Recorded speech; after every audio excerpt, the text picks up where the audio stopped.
Good morning, dear students. This is Ashish Kumar Rathod from Radiant Academy. I welcome you all in the CGPSC course for the SEF syllabus purpose. You have appreciated a lot my second video, that is prepositional part 1, and lots of aspirants have still under the doubts, lots of doubts in their mind just before the previous session. But I hope कि मैंने first video में काफी सारा चीज clear करा दिया था।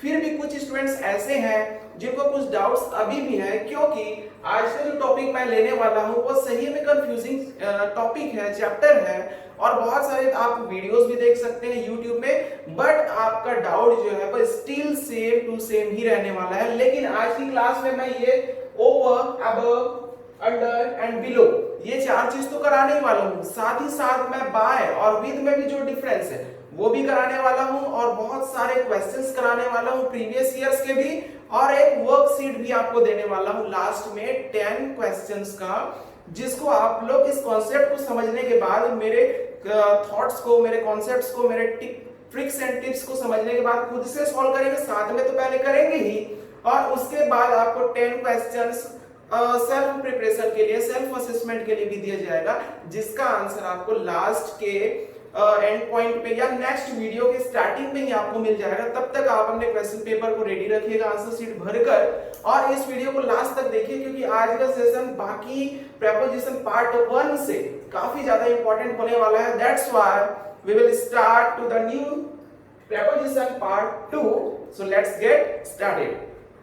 First over, second above, third under and fourth below. Yes, last class में मैंने एक चीज समझाई थी, एक कॉन्सेप्ट आपको समझाया था कि जब कोई चीज हमारे वर्टिकल हाइट पर होती है तो वहां पर हम ओवर का यूज करते हैं। उसी को मैंने आज एलोबरेट करके एक डायग्राम, एक नए डायग्राम और एक नए कॉन्सेप्ट के साथ पर लाया हूं इस वीडियो में। सो some concepts are vertically upwards.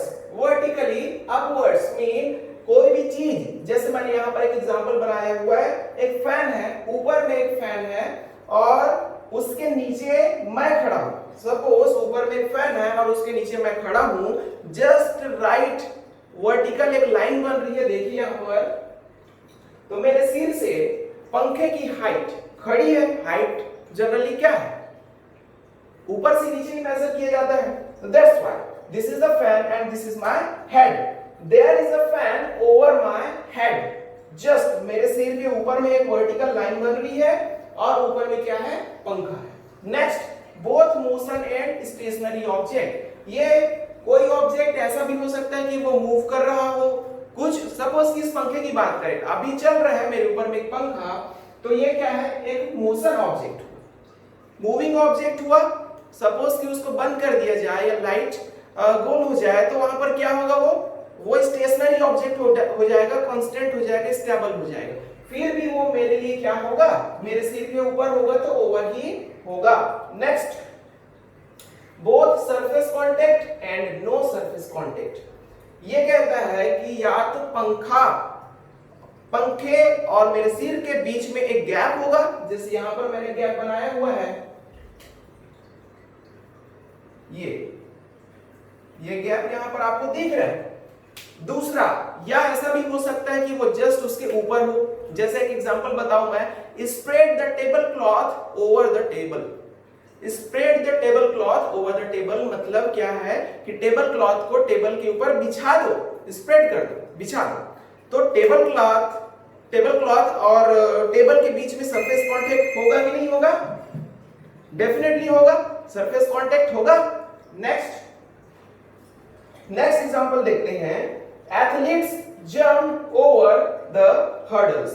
Athletes jump over the hurdles. अब हर्डल्स एक ऐसा चीज है, सपोज कि आप रेसिंग ट्रैक में देखेंगे, ऐसे करके यहां से कूद कर जाना होता है। एथलीट्स जो रनिंग करते हैं 100 मीटर, 500 मीटर या जो भी, तो वहां पर यहां से वहां जंप करते हैं। अब देखिए यहां पर सरफेस कांटेक्ट नहीं हो रहा है, ठीक है, लेकिन मोशन हो रहा है यहां पर।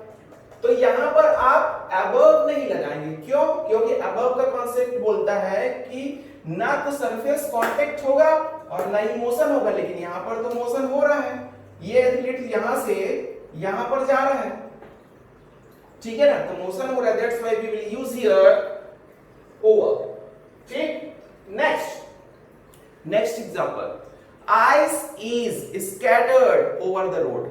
अब देखिए यहां पर बर्फ है जो कि रोड पर पूरी फैली हुई है, तो यहां पर सरफेस कांटेक्ट हो रहा है, भले मोशन नहीं है क्योंकि बर्फ जमी हुई है रोड पर और पूरी फैली हुई है रोड पर, तो यहां पर सरफेस कांटेक्ट है लेकिन मोशन नहीं है। Next, above horizontally upwards sense of level, यहां पर क्या देख रहे थे, सेंस ऑफ हाइट, यहां पर सेंस ऑफ लेवल। लेवल एक बेंचमार्क होगा, उसके ऊपर होगा या उसके नीचे होगा, आगे देखते हैं। नो मोशन, यहां पर कोई भी मोशन नहीं होगा ऑब्जेक्ट पर। नेक्स्ट, नो सरफेस कांटेक्ट, तो यहां से अबव और ओवर का जो डाउट है वो बहुत ज्यादा क्लियर होने वाला है, इसके एग्जांपल सभी करने वाले हैं हम लोग।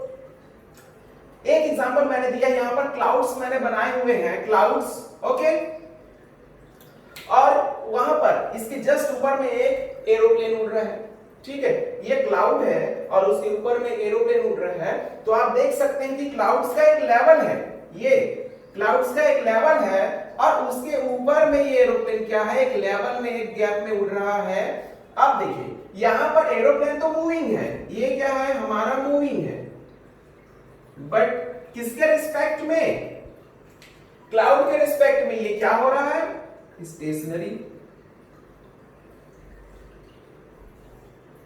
ये हमारा क्या हो रहा है, क्लाउड स्टेशनरी, तो स्टेशनरी क्लाउड है, दैट्स व्हाई हियर हम यूज क्या करेंगे, ए प्लेन उड़ रही है, तो क्या है हमारा एग्जांपल है, the aeroplane is flying above the clouds. अब यहां पर एक लेवल है और प्लेन ऐसा नहीं कि कभी यहां उड़ रहा है कभी यहां उड़ रहा है, एक लेवल में उड़ रहा है, क्लाउड्स के ऊपर उड़ना होता है उसको, ठीक है। Next, thousands of people live above the poverty line, हजारों लोग से ज्यादा भी हो सकते हैं, जस्ट एन एग्जांपल ओनली, कि हजारों लोग ऐसे हैं जो पावर्टी लाइन के, एक लाइन बना दी गई है गवर्नमेंट के द्वारा कि इतना इनकम वाला पर्सन जो है वो इसके नीचे रहेगा, इतने इनकम वाले पर्सन जो है इसके ऊपर रहेंगे, तो मैं जस्ट फॉर एग्जांपल ओनली की लिखा है thousands of people live above the poverty line। ये कॉन्सेप्ट जो है सेम क्वेश्चन मैं उधर भी दिया हूं बिलो के सेंस में, क्योंकि ये ग्रीन कलर ओवर और ये green colour under, just opposite, over means ऊपर, अंडर मतलब नीचे, अबव मींस ऊपर, जस्ट रेड कलर में देखेंगे बिलो मींस नीचे। तो यहां पर मैंने काफी अट्रैक्टिव लुक दिया हुआ है इस वीडियो को, क्योंकि आपको हर तरीके से मैं चाहता हूं कि क्लियर हो जाए, वो एक इमेज बन जाए आपके अंदर में, आपकी आंखों पे ये इमेज दिखना चाहिए कि सर ने क्या एग्जांपल दिया था, किसका एग्जांपल दिया था, और यही कॉन्सेप्ट, आपको एक्स्ट्रा कोई भी मेहनत करने की जरूरत नहीं है। अगर आप मेरे वीडियो लेक्चर को बहुत ध्यान से देखते हैं, केयरफुली देखते हैं, तो आई गारंटी कि आपको एक्स्ट्रा टाइम देने की जरूरत नहीं पड़ेगी। हो सकता है किसी और वीडियो के लिए पड़ जाए, लेकिन प्रेपोजिशन के सेंस में आपकी मेहनत तो मैंने ऑलरेडी कर चुकी है। Next, manager is always above the office staff. अब देखिए हर चीज का एक ग्रेड होता है, यहां पर एक लाइन बना दी गई है, यहां पर एक लाइन की बात हुई है, पावर्टी लाइन। नेक्स्ट, यहां पर किसकी बात की गई है, एक रैंक की बात की गई है कि मैनेजर जो होता है वो थोड़ी हाई लेवल पर होता है, उसके नीचे उसके असिस्टेंट होते हैं, उसके नीचे ऑफिस स्टाफ होते हैं, एम्प्लॉइज होते हैं, तो एक रैंक बना दिया गया है, उसके ऊपर मैनेजर का पोस्ट होता है। Manager is always above the office staff, तो मैनेजर हमेशा क्या होता है, ऑफिस स्टाफ जो उसके कर्मचारी होते हैं, जो एम्प्लॉइज होते हैं, उनसे ऊपर होते हैं।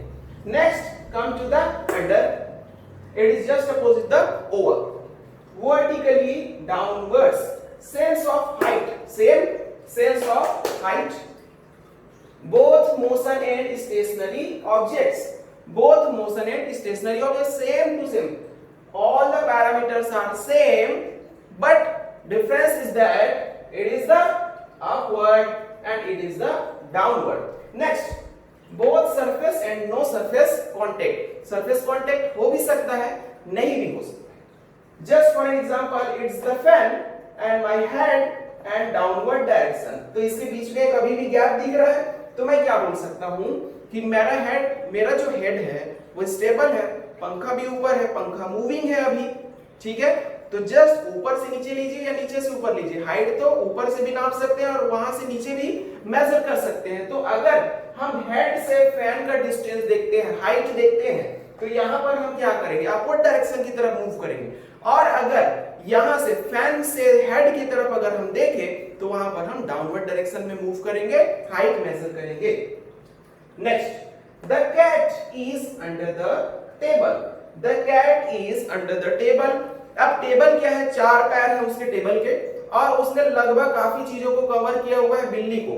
अब ऑलमोस्ट टेबल तो बिल्ली से ज्यादा ही बड़ा होगा और उसके नीचे में वो बैठी है। The cat is under the table या sitting under the table. Next, I am standing under the fan. Suppose कि मेरे ऊपर में पंखा लगा हुआ है तो मैं उसके नीचे खड़ा हूं, तो मैं क्या बोलूंगा, मैं पंखे के नीचे खड़ा हूं। अब पंखे को हमने ऊपर से नीचे ले रहा है, ठीक है। यहां पर सेंस को समझिएगा, there is a fan over my head. अभी क्या बात कर रहे थे, हेड यहां है और उसके ऊपर में पंखा है। इस केस में हम क्या किए कि अभी मेरा सिर यहां है और यहां से ऊपर जा रहा है तो फैन ऊपर है। क्या, आई am standing under the fan. Fan ऊपर है और नीचे की डायरेक्शन जब मेजर करेंगे तो हम यूज करेंगे अंडर का। Next, come to the point below. Below means नीचे, मीनिंग सबकी लिखी हुई है, ऊपर ऊपर, नीचे नीचे। Horizontally downwards, it is just opposite of the above and below. Horizontally downward, sense of level, same चीज, बस इसमें क्या है, इसमें ऊपर की चीज होती है, लेवल के ऊपर की चीज होती है और इसमें लेवल के नीचे की चीजें आती है। No motion, no surface contact. Clouds same, यहां पर भी क्लाउड्स थे, वहां पर भी क्लाउड्स थे, but the difference is that कि यहां पर प्लेन इसके लेवल के नीचे उड़ रहा है और यहां पर बादलों के ऊपर उड़ रहा है। Next, the sun sets below the horizon. अगर इस एग्जांपल को छोड़ दे, अपना खुद का एग्जांपल बनाए तो क्या होगा, the aeroplane is flying below the clouds. The aeroplane is flying below the clouds. अब देखिए यहां पर एक गैप दिखेगा, एक डिस्टेंस दिखेगा, तो हम यही एग्जांपल वहां पर भी लिख सकते हैं, the aeroplane is flying above the clouds. Next, the sun sets below the horizon. The sun set below the horizon या हॉरिजॉन दोनों बोला जाता है इसको। तो हॉरिजॉन या होराइजन एक ऐसी जगह होती है जहां पर धरती और आसमान दोनों हमको मिलते हुए दिखाई देते हैं, but it is virtual only. ऐसा होता नहीं है, बट हमको ऐसा लगता है कि वो दोनों जगह मिल रहे हैं। तो हम ये बोल सकते हैं कि सूर्य जो है वहां पे डूब रहा है, ऐसा लगता है कि वहां पे डूब रहा है, बट एक्चुअली सूर्य ना तो उगता है ना तो डूबता है। You know that very well. Millions of people live below the poverty line. Same, मैं ऐसे ही एग्जांपल्स लेता हूं जो जस्ट अपोजिट है एक दूसरे के, तो आप बस अपोजिट वर्ड्स लगा दीजिए, सेंटेंस तो सेम ही रहने वाले हैं, मीनिंग चेंज हो जाएगी। ओके, यहां पर मैंने लिखा था thousands of people live above the poverty line। अब यहां पे मैं क्या बोल रहा हूं कि millions of people live below the poverty line। अब millions और थाउजेंड में आप डिफरेंस जानते हैं कि गरीब लोग ज्यादा हैं, अमीर लोग बहुत कम हैं। ओके, तो आई होप कि under, over, above, under and below ये सारी चीजें आपको बहुत अच्छे से क्लियर हो गई होंगी। नेक्स्ट स्लाइड में हम क्या करने वाले हैं, बाय और विद में काफी बड़ा डिफरेंस होता है जो स्टूडेंट्स को, कैंडिडेट्स को काफी ज्यादा हैक्टिक करता है, प्रॉब्लमेटिक सिचुएशन क्रिएट करता है, जिसको हम नेक्स्ट स्लाइड में अभी देखने वाले हैं। Okay, this is the next slide. We will discuss about the by and with, but recently now this is the topic by। by की कोई एक मीनिंग नहीं होती, by की बहुत सारी मीनिंग्स होती है जो आपको वन बाय वन यहाँ पर मैं बताने वाला हूँ। And the first use number 1 to show the agent, doer, subject। agent, doer, subject क्या होता है, agent मीन्स करने वाला, subjects मीन भी करने वाला और doer मीन्स भी करने वाला होता है। इसमें पैसिव वॉइस में, पैसिव वॉइस ये आपके एसईएफ का सिलेबस भी है। नेक्स्ट वीडियोस में मैं इसको भी कवर कराने वाला हूं, active voice, passive voice, translation, like that. So to show the agent, doer, subject in passive voice. First, Ravana was killed by Rama। Ravan जो है वो किसके द्वारा मारा गया, तो किसके द्वारा मारा गया ये बताने के लिए हमको बताना पड़ेगा, द्वारा का सेंस यहां पर ये देगा। तो किसके द्वारा मारा गया, राम के द्वारा। तो Ravan was killed by Rama, Ravan Ram के द्वारा मारा गया। Next, this book was written by A K. Garg. यह बुक किसके द्वारा लिखी गई, ए.के. गर्ग के द्वारा लिखी गई। तो द्वारा के सेंस में first use. Second, to show the time limit, the time limit सुबह तक, शाम तक, 10 तारीख तक, इस महीने तक, उस मंडे तक, इस सेंस में। Examples are, I will complete the ACF syllabus by 15th of July। अगर मैं अपनी बात कहूं तो मैं ये बोल सकता हूं कि मैं आपके ACF सिलेबस को 15 जुलाई तक कंप्लीट कर दूंगा। तो टाइम लिमिट तक बताने के अर्थ में कोई समय सीमा जिसकी फिक्स्ड है वो बताने के सेंस में। First, I will complete the ACF syllabus by 15th of July. Okay. Next point, he will return by 11 o'clock. वह कितने समय तक वापस होगा, 11 बजे तक वापस होगा। Next use, to show closeness. Closeness in the sense कि वो कितना पास है या कितने समीप है। तो यहां पर हम बोल सकते हैं किनारे या समीप। ओके, समीप, पास या किनारे बताने के अर्थ में इस चीज का यूज किया जाता है। Examples are, my office is by the old high court road. मेरी ऑफिस जो है वो ओल्ड हाई कोर्ट रोड के पास में ही है या उसके जस्ट किनारे में है। Next, I am standing by the car. Suppose कि कोई कार है यहां पर और उसके जस्ट बगल में मैं खड़ा हूं, बहुत पास हूं, बहुत क्लोज हूं, तो यहां पर बोल सकते हैं हम आई एम स्टैंडिंग, मैं कार के पास खड़ा हूं। Use number 4, to show the means of transportation. The means of transportation means यातायात के साधन।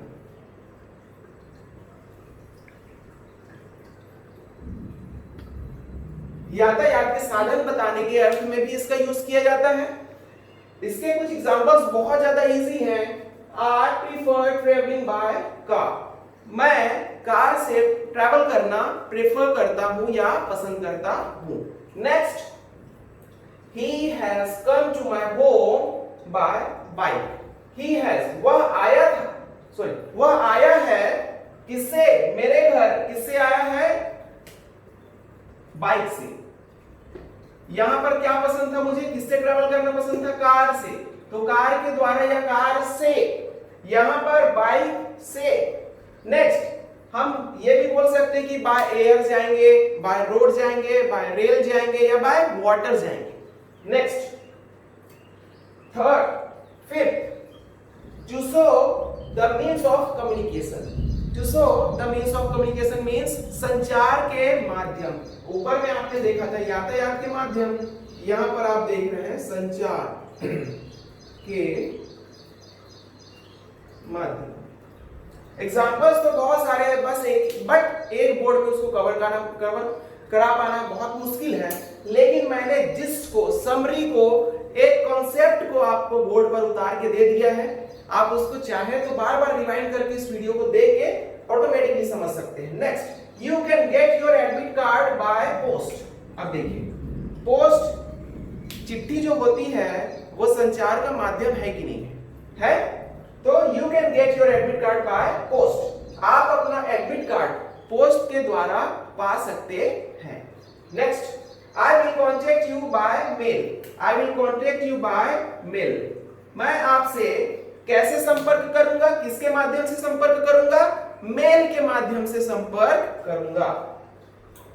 Use number last 6, to show rate, weight, measurement, profession, data etcetera. एक सेंस में हम बोले तो की, दर से या के हिसाब से। जैसे हम बोलेंगे कि कोई चीज किस हिसाब से बिकती है, किस दर से बिकती है या किस कीमत पर बिकती है, वो चीज यहां से क्लियर होगा। Apples are sold by KG. सेब जो है वो किस हिसाब से बिकती है? केजी के हिसाब से बिकती है। अंडे किस हिसाब से बिकते हैं? दर्जन के हिसाब से बिकते हैं। यस। आलू किस हिसाब से बिकती है? किलो के हिसाब से बिकती है। पेट्रोल, डीजल, वाटर किस हिसाब से बिकता है? लीटर के हिसाब से बिकता है। उसी सेंस में मैंने एक चीज दिया है यहाँ पर, गोल्ड इज सोल्ड बाय ग्राम। सोना किस कीमत पर बिकता है? कैरेट तो उसका एक लेवल हो गया, मान लीजिए कैटेगरी हो गया, लेकिन ग्राम के हिसाब से ये बिकता है, जिसको तोला भी बोला जाता है। Okay, the size of room is 50 by 20 by 15। तो अगर इस रूम का साइज हम देखें तो लंबाई और चौड़ाई देखी जाती है, लेंथ और विड्थ देखी जाती है। तो इसका साइज हम ऐसे भी बता सकते हैं, the size of room is 20 by 15 means by यहां पर क्या डिनोट कर रहे हैं? मल्टीप्लाई को जैसे हम बोलते हैं ना 2 गुणित 5 करिए, तो 2 multiply by 5। Okay, next, it is my last example for the bar. Ashish sir is English trainer by profession. Ashish sir is English trainer by profession. तो यहां पर मैंने आपको बताया था कि अगर हम एक प्रोफेसर के सेंस में भी देखें तो इस एग्जांपल को लिख सकते हैं कि वो मेरे पिताजी सपोज के इंजीनियर हैं, तो हम बोल सकते हैं my father is an engineer by profession. Yes, अपने बारे में बात करो तो I am English trainer by profession. Okay, next video में हम देखेंगे विद का एग्जांपल, ठीक है ना? Okay, starting with the with chapter. Okay, with means साथ होता है, लेकिन और भी कई मीनिंग्स हैं, वन बाय वन देखते हैं। Let's get started. Use number 1, before the tools और इंस्ट्रूमेंट। बहुत इंपॉर्टेंट लाइन है, बहुत सारे लोग कंफ्यूज हो जाते हैं कि बाय नाइफ करें या विद नाइफ करें या बाय किसी पर्सन को रखें या बाय एनिमल को रखें, समझ में नहीं आता। यहां पर देखते हैं, बिफोर द टूल्स और इंस्ट्रूमेंट। टूल मींस औजार। अब एक चीज तो बोला जाता है, पेन तो कोई औजार नहीं है, लेकिन कलम की ताकत तो बहुत होती है ना, तो इसको हम एक औजार की तरह यूज कर सकते हैं। Okay, I write a letter with a pen. I write a letter with a pen. अब यहाँ मैं पेन के साथ लिखता हूँ ऐसा नहीं होगा, मैं पेन से लिखता हूँ, तो से बताने के अर्थ में से। Okay, next, we all cut apple with a knife. हम सब क्या करते हैं? एप्पल को किससे काटते हैं? चाकू से ही काटते हैं। तो हमारे लिए यहाँ पर जो नाइफ हुआ वो क्या हुआ? टूल। यहाँ पर पेन हुआ, हमारे लिए टूल हो गया। ठीक है, तो टूल्स हो या औजार हो या इंस्ट्रूमेंट हो, उसके साथ में विद का यूज होता है। Next, to show jointness, togetherness, और किसी का साथ, किसी की कंपनी, है ना, एक के साथ कोई और चला जाए, जैसे कम विद मी, मेरे साथ आओ। एग्जांपल से समझते हैं। I have seen the Taj Mahal with my family. मैंने ताजमहल अपने फैमिली के साथ में देखा है। Next, sorry, Ramesh goes to office with his boss. Ramesh नाम का एक लड़का है, एम्प्लॉय है, जो अपने बॉस के साथ में रोज ऑफिस जाता है। किसके साथ में? बॉस के साथ में। विद, तो यहां पर क्या दिखा रहा है? साथ। Okay, next point, to show accordance और कॉन्ट्ररी। अकॉर्डेंस मीन्स सहमति, कॉन्ट्ररी मीन्स असहमति। तो कुछ हमारी बातों से सहमत होते हैं तो I agree with your points, अगर नहीं है तो I don't agree with your points. वही एग्जांपल मैंने पीछे यहाँ पे लिखा हुआ है, देखिए यहाँ, आई एग्री विद यू, मैं आपसे एग्री करता हूं या आपकी बातों से सहमत हूं। Next, he doesn't agree with my points, वह मेरी बातों से सहमत नहीं है या मेरी बातों पर सहमति नहीं जताता है। Next, use number 4, to show cause और रीजन। दोनों का मतलब होता है कारण, किस वजह से। First, my sister was trembling with fear, किस वजह से? बुखार से। ट्रेम्बलिंग विद फियर, ट्रेम्बलिंग का भी मतलब होता है कांपना। ठीक है, ट्रेम्बलिंग विद फियर, तो डर से कांपने के लिए जो वर्ड आता है दैट इज कॉल्ड ट्रेम्बलिंग। और जो कोल्ड, कोल्ड मींस ठंड, या सर्दी बुखार, इनसे जो कांपने वाला सेंस होता है उसको बोलते हैं हम सीवर। सीवर मीन्स भी होता है कांपना। Okay, he was shivering with cold। यहां पर देखते हैं, my sister was trembling with fear। मेरी बहन डर से कांप रही थी। Next, he was shivering with cold।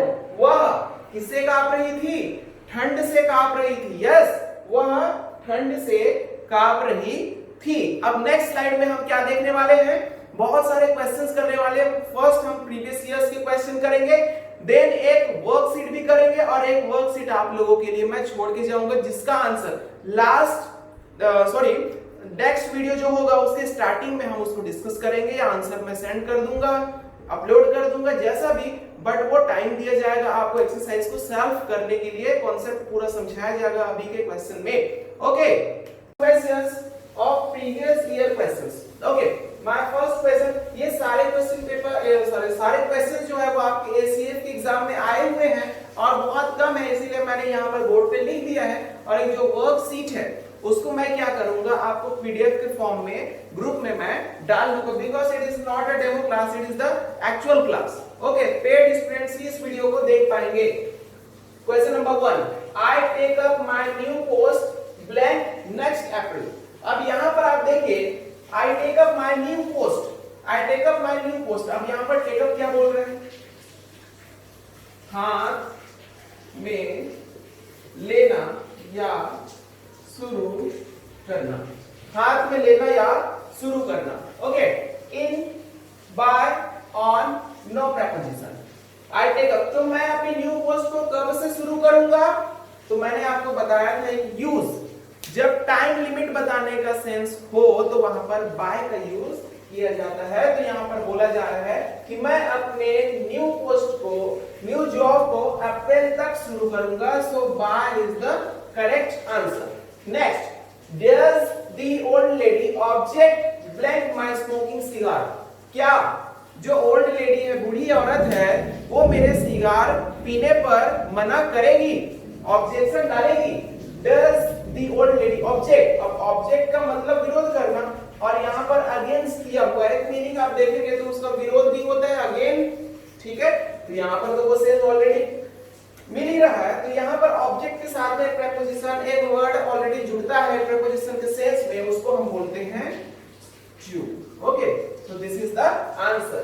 क्या old lady object to my smoking cigar, तो to is the correct answer. Object के साथ में ये जुड़ता ही है। Indian railway would like to apologise, apologise means क्षमा मांगना, क्षमा मांगना, मांगेगी या मांग सकती है, किस पर्पस से? Indian railway would like to apologise, मांगती है, क्यों, किस लिए? The late running of the train, train के लेट चलने के लिए। तो के लिए का सेंस जब भी आता है वहां पर हम फॉर का यूज करते हैं। Next, you may right blank a pencil. It is the very simple, बहुत सिंपल है, क्योंकि मैंने विद के साथ बताया था कि इंस्ट्रूमेंट और टूल का जब यूज करें तो यहाँ पर हम पेंसिल को एक टूल की तरह यूज कर रहे हैं, तो यहाँ पर बिना देखे बिना सोचे हमको विद पर लगाना है। Next, the train will depart blank the other platform. Train जो है वो किसी दूसरे प्लेटफॉर्म से, तो जब कभी भी से का सेंस आए, दूसरे प्लेटफॉर्म से डिपार्ट करेगी मींस आगे जाएगी, तो वहां पर फ्रॉम, ये फ्रॉम से का सेंस देगा, द ट्रेन जाएगी अदर प्लेटफॉर्म या दूसरे प्लेटफॉर्म से। नेक्स्ट, आई प्रीफर टी। बहुत सारे स्टूडेंट्स को यहां पर लग रहा होगा कि देन आना चाहिए, लेकिन देन तो ऑप्शन में ही नहीं है, for, to, at, from, then option में नहीं है, तो व्हाई? हमको पता है कि प्रीफर एक ऐसा ऑब्जेक्ट है, प्रीफर के साथ में कुछ और भी ऐसे ऑब्जेक्ट्स हैं जिसके साथ में कभी भी देन का यूज नहीं होता। ये कंपैरेटिव डिग्री में देन का यूज नहीं लेते, किसका लेते हैं? टू का लेते हैं। कुछ वर्ड्स का मैंने कलेक्शन किया हुआ है, prefer to, senior to, junior to, superior to, inferior to, like that. Okay. तो ये कुछ वर्ड्स ऐसे हैं जिनके साथ में देन का यूज बिल्कुल भी नहीं होता। आई प्रीफर, तो होना क्या चाहिए? टू। ये हमारा हो गया last question. So I prefer tea to coffee. For to, तो to is the last object, sorry last answer. And इस वीडियो के एंड में आपको एक ग्रुप में एक क्वेश्चन पेपर दिया जाएगा, एक वर्कशीट दी जाएगी, आपको खुद से सेल्फ असेसमेंट लेना है उसका। अगले वीडियो में इसका आंसर भी सेंड कर दिया जाएगा, हो सके तो पीडीएफ के फॉर्म में या वीडियो लेक्चर के फॉर्म में। So till then bye and have a nice day. Thank you.